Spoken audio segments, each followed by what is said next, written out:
Congresswoman Ilhan Omar surviving a political scare. Now Omar and Minneapolis Mayor Jacob Frey exchanging words today, calling each other incompetent and mean-spirited.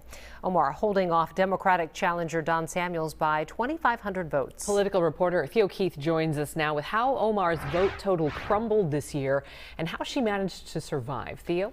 Amy, Kelsey, I spent a few hours this morning looking over the precincts in Minneapolis, which is more than half of the district and Omar's greatest source of strength. And this is a heat map of 2020. The red areas show where she did the best and really ran up the score. And the lone blue area here is where she lost. Now let's look at last night. There are far fewer areas of deep red and more areas of blue, again, showing where she lost. Combine that with a bad performance in the suburbs, which ring Minneapolis in a C around the north, west, and south sides, and that made it a close call. A lasting effect of Tuesday's primary is the increasingly tense relationship between Congresswoman Ilhan Omar and Minneapolis Mayor Jacob Frey, an ally of Omar's challenger Don Samuels. Frey had strong words for Omar after Tuesday's close race. It's not just about sending out vitriolic tweets and being mean-spirited. It's about working with people. But the mayor saved his strongest comments until it was too late. He endorsed Samuels less than a week ago, and in an emailed statement at that. But after the votes had been counted, the mayor appeared to relish seeing Omar have a close call. Does she work with you as the mayor of Minneapolis? Sadly, the answer for the most part is no. We've even gone to visit her in D.C. and she's stood up meetings. It's unfortunate.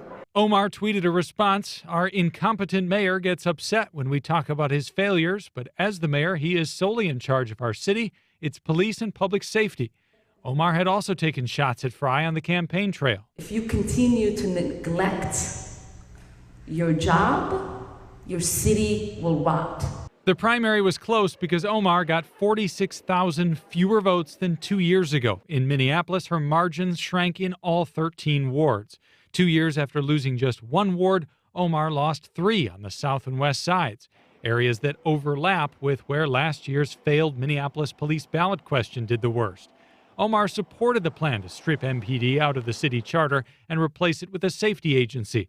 Samuels was pro-police, calling for more officers. And Omar was not available to reporters today to respond to these close results last night. She did not hold an election night party last night either. Back to the mayor. Frey and Omar have never faced each other head-to-head, but they have now fought 2 proxy campaigns.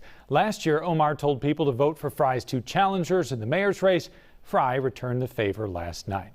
Paul Bloom spent the day talking to voters in one of the wards that flipped away from Omar last night. Paul, police and public safety were motivating factors. Really remarkable here, Theo. We went over to Loring Park, of course, Ward 7, as you mentioned, in 2020. Ilhan Omar beat her Democratic opponent at that point. This year, Don Samuels swung the ward. And it was interesting. Public safety and police staffing in Minneapolis, the top priority. In fact, one anecdote today, talking to one voter, all Ilhan, all congresswomen on every single issue. But for him, his vote last night came down to policing. He cast that ballot for Don Samuels. I love that she's progressive, and I love that she's willing to defund the police, or at least talk about that problem in Minneapolis that has become a huge problem. Well, not become a problem, it's been a problem. But she's willing to talk about it. The fact that it got so close, do you worry about her future in holding the seat? Yeah, I worry about her future for sure.